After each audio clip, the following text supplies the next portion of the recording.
when I'm climbing and I'm getting really, really in a dangerous situation, I think about things like an image of a Delft tile, perfect blue on white, something like that.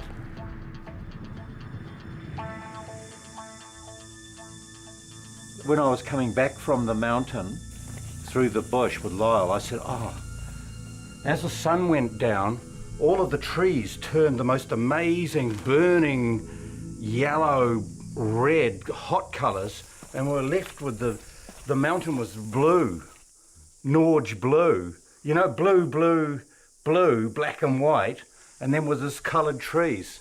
I said, oh, I have to sort of at least sometime this year get into painting these trees and this landscape.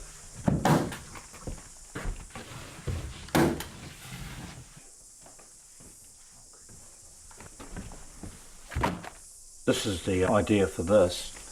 It's the beech trees up on the ridge, Mangaturuturu Ridge, near Horapito, central North Island. I start drawing, sketching the landscape, then I put the trees in. I've got to draw it fast and it's not going to be I've been climbing almost every year for like 20 odd years or more. It's been a long time coming down for this trip. It's been a whole year and it's like I've been painting hard out all year, up like every year, in, out, in, out. It really just comes to me. It's intuitive. Even now, I can see things happening for me. I've done a few versions of this. Like when I come up with an idea that I like, the more you explore it, the more can come to you. I don't know what's going to really happen, but I'm setting it up for things to happen. We're here already. This Horapito Motor is the sort of mecca of car ruins of the whole entire North Island. That particular car there is like in the paintings. I drew the landscape first and then I drew the trees, but now I've got to draw the trees and then the landscape. I love painting the bush, but like Ruapehu's another thing. Don't want to get stuck on just one thing. Just what's out there, you could paint it all the time. Like Cezanne was hooked up on his mountain. I've developed my language, like if you develop a style of writing or music, and then just follow it. I'm not going to get uptight about how I'm doing it, just do it. Let's go up to the Mangaturuturu hut. Come to the right place? Yeah.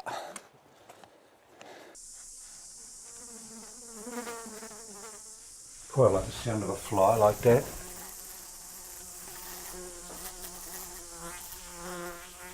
It really kind of reminds me of the early 70s and places, sound of the flies, you know. I like that sound, and the cicadas as well. But the thing about climbing Ruapehu this way is that you get the whole vibration of what it's all about. Hey, my miracle pants have dried out. It does look like it's getting busy. Got this whole peak in here to do. That's rearing up real good, you know? Like a rear. Here, this is really what I want to get into. Look, the white, it's almost like it's painted on. The dark, it's really painted trees. These kind of accretions on the trees, like these moss things, see that? Hey Lyle, look at these mosses. They're the ones that I want to put in the paintings. They are divine, look at them. It's not like a subtropical rainforest, it's more of like a little woods, yeah? And they are the enchanted woods, right? If you look at the really early paintings, I was just overtly trying to be just really frenetic, but still have a pictorial image. It's like the winds come into the painting and brushed it all around. I think what I'm looking for is energy.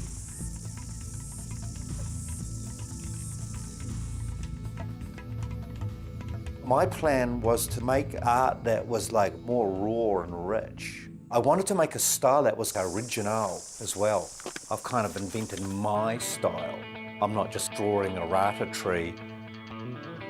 There's a lot of elements of snakes and ladders in some of my paintings, going up the trunk or coming down the vine. So you get this kind of visual game, you might say.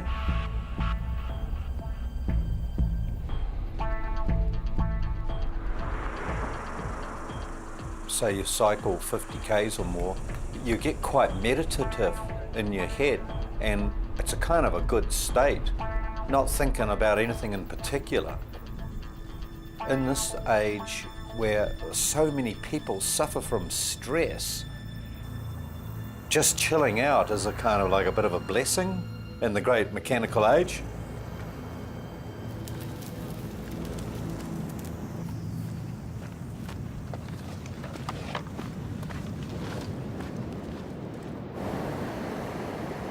It makes you very fucking strong carrying a bike.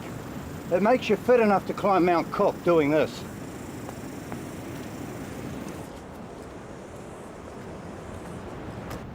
Now this is an interesting part of the walk. There's these stones. Here's like one of them there. The Maoris made sinkers out of these.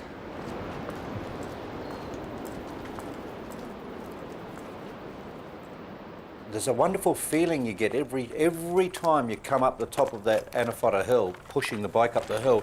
There's a euphoric kind of vibe comes over me. Every time.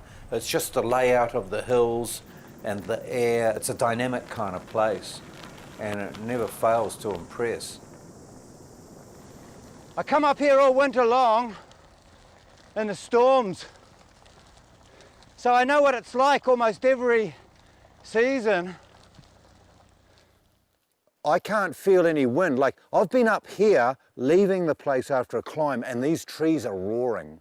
And I've come up here when they were roaring. And if these trees are roaring, don't come here. I'm fit as a rat right now. To go to Cook, I do like thousands of Ks on my push bike. So I'm walking fit as well as sort of bike fit.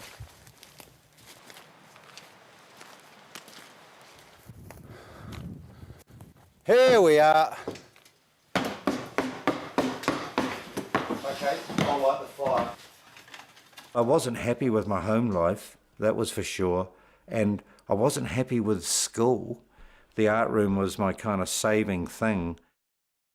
I did this painting that I was pretty happy with, like it was painted on what was called ivory board in those days. Quite big, because I always liked painting big from early. And I put it so my father could see it when he came home from the pub, and he did. And he opened the door and got it out and just like totally trashed the painting, destroyed it, and went into a rage, huge rage. He was at times a good guy because he's your father, and like other people, he really was a nice guy, but you know, add alcohol and you got an instant arsehole. I wanted to be an artist. I wanted to be an artist from day one. I didn't want to work in a factory. I always considered that I was a painter. Even when I was not painting for months, I'd walk around thinking, I'm going to be an artist.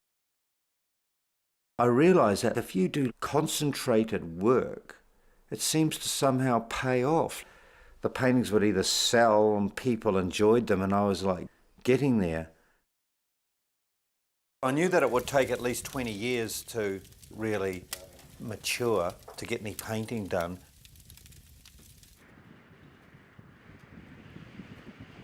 It started off like when I was at Mokehouse Street and Rudy was little, and I started climbing Narahoi in winter, basically just climbed everything in sight.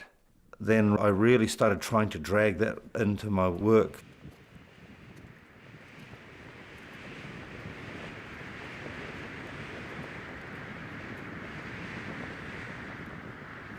I climbed Taranaki one weekend and then go straight over to Ruapehu. So I was climbing 2 mountains in the weekend and really doing hardcore things like cycling to the mountains from here down to Ruapehu with all my gear and then cycling back. So I was building up a real stamina.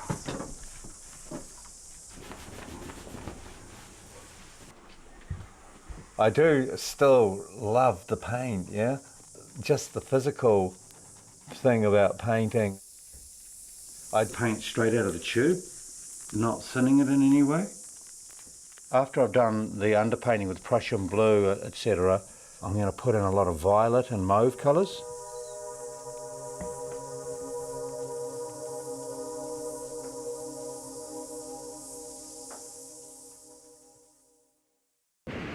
The plan was to be up on there, but that's not going to happen.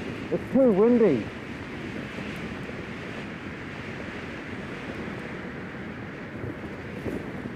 The thing is, I'm totally in love with the mountains and the landscape. I'm not being spiritual either. I love to look at a landscape and think about the origins of it, the geology of it, and also landscapes make up different feelings, niches, like what I'm going to try and do in here is like in the ravines and where the ice is coming down, it's going to feel like those cold places and recesses that you don't want to go. Painting the gaps in between the trees is a major dilemma. I said to my art teacher at Westlake, we had to go and draw down the back of the school as third formers. I came back complaining. I said, am I supposed to paint every branch on the tree? And he said, yeah, I didn't say it'd be easy.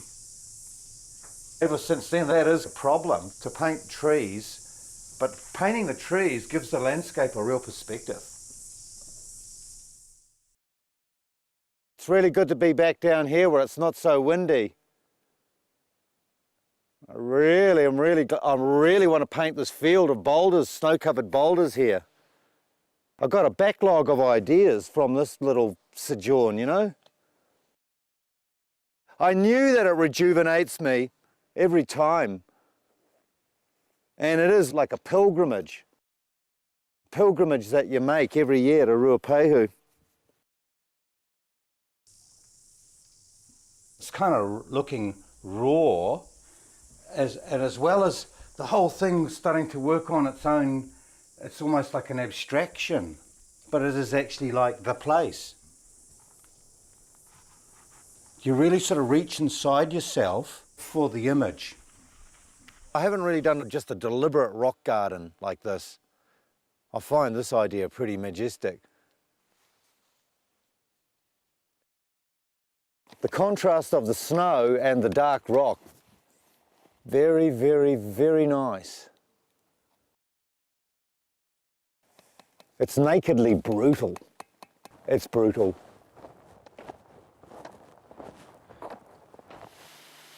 Visually, what I'm making here is like a bit of a go. I think the mauve especially is really attractive.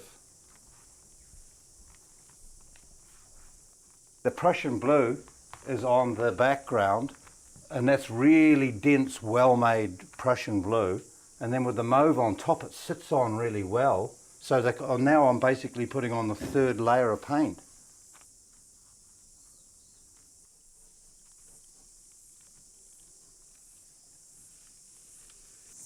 When I lived in town, I could have 7 people visit me in a day. It was too many people. And you really need to be a bit solitary if you really want to get your work done. We've been here for over 12 years now. It had been on the market for a long time. As soon as I saw it from the top of the hill, I just thought I could live here. Really, I got really jealous about if it got sold to somebody else. Can you imagine being deprived of this? It would annoy me for kind of ever, actually. Have some tea, do some more painting, go for a ride.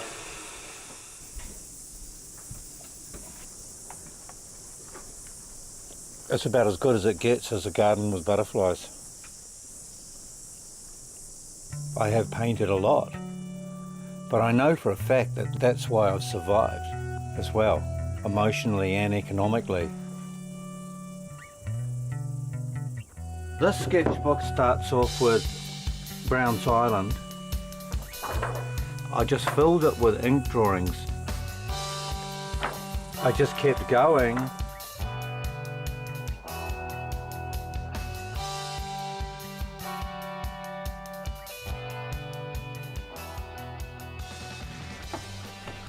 My attitude has always been never fail or give up. I've always kind of figured if I do my best, always, you can't be blamed for not trying. If you just lean on it and do what you've got to do, you make it happen.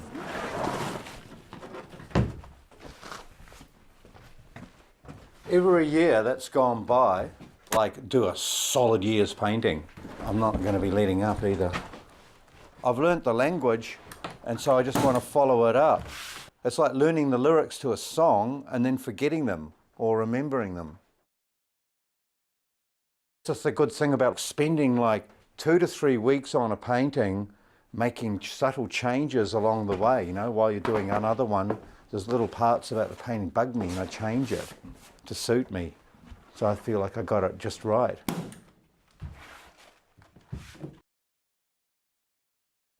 I've got that's finished and that's finished. That's not finished, and the one under there isn't. But I think I could do at least 50 big paintings a year, maybe more.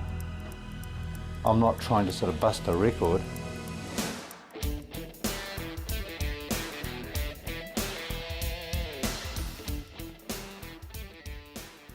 I've just been working on this big painting of the Crater Lake.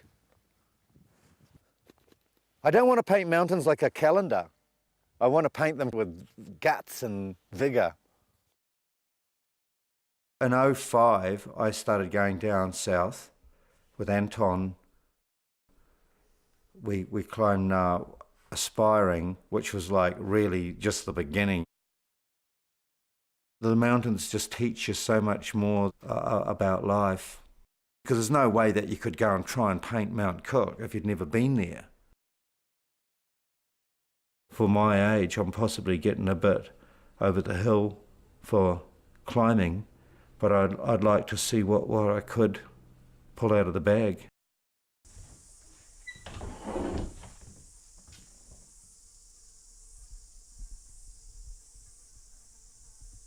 It's all about paint. It's paint, paint, paint. My credo is man, brush, energy, go. I think it's just inbred into me, and it's like become intuitive. I'm not fighting my painting even from the very start. It's just been flowing along, and you just have to be bold. Just do it, you know? And that's what I do. I just do it, and that's it. And it seems to please me, so I'm not worried. I gave up drinking about 9 odd years ago because I was just sick of it. Boring. Rather climb than drink, you know? I didn't want my art to be powered by drink. I wanted my art to be powered by me, because when you drink, I'd consider that you don't move with enough grace. I could never get up Mount Cook if I'd been drinking. That just wouldn't be on the cards. When I do a big painting, I always start early in the morning in my studio, and so I got to, like, just the amount of effort you put into climbing the mountain, I can put the same amount of energy into the painting, gonna get a lot of energy on the canvas. I cycle in the winter as well. I go to Auckland City, buy some paint, buy a few things, and then just come back. And so happy to come back to the Waitakeris on a drizzly, wet day, and I'm happy as a bunny. The end of the drought came last night, like the rain came down really, really heavy. First few staccato drops and then kaboom, down it came, like torrents of it. Living here, you do see the weather change. You can actually see the fine weather coming and what's going to go towards Auckland.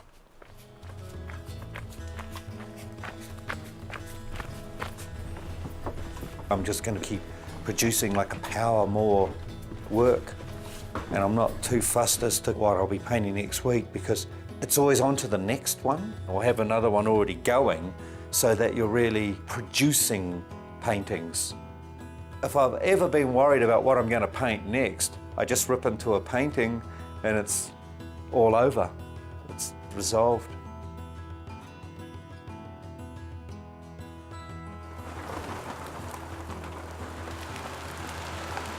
Here's some more of that rain.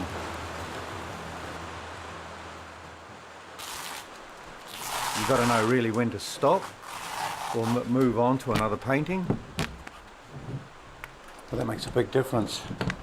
I'll have to take care in taking out the staples, because I once pulled up the side of a canvas, just violently tore it up and just tore right through into the camp that ripped it, destroyed it. It was really, really a bad thing to have done. It totally was not a good day. Leave a really good border of fabric around the painting so you can really stretch it on anything you want at any stage. It's Belgium linen, and it's the primal, and it's like high quality oil paint. And the way that I've built the painting, it should last for, wow, forever. Unless it's burned. I think the thing about having disciplined myself to do it for so long, it does become automatic.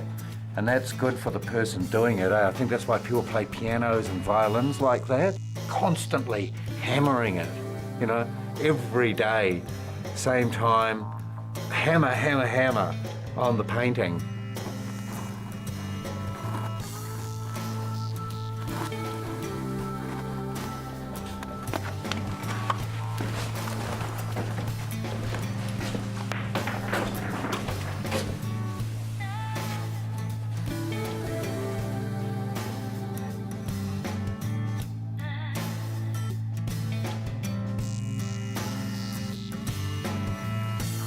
Look at this mountain.